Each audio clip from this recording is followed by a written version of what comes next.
Senhor presidente, caríssimos deputados, ontem eu e o presidente, mais 31 deputados, protocolamos um pedido de impeachment do senhor presidente.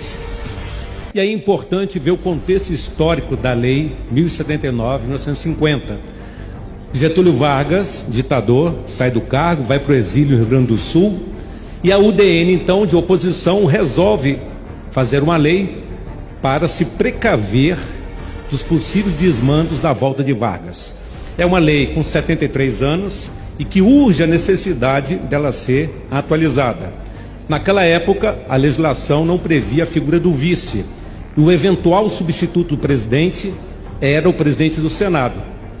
Razão pela qual, quando a Câmara autorizava o julgamento do presidente, no crime de responsabilidade, competiria ao Senado julgá-lo.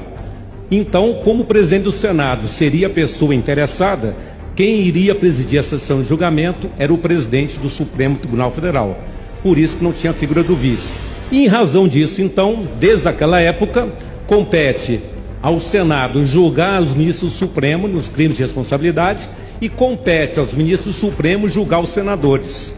Razão pela qual nós temos inúmeros inquéritos contra senadores que não são julgados no Supremo Tribunal Federal. Então, senhor presidente, a discussão que eu trago nessa tarde de hoje, a necessidade de alterarmos a Lei 1079. É inadmissível que o presidente do Senado Federal, de maneira monocrática, decida sozinha sobre os inúmeros pedidos de impeachment feitos em relação aos ministros do Supremo.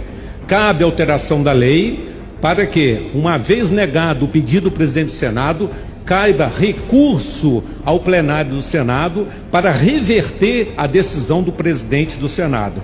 Em contrapartida, nós vimos no passado recente as barbaridades que foram feitas no julgamento do impeachment com o presidente Dilma, quando ela foi afastada do cargo e não ficou inabilitada para os seus direitos políticos.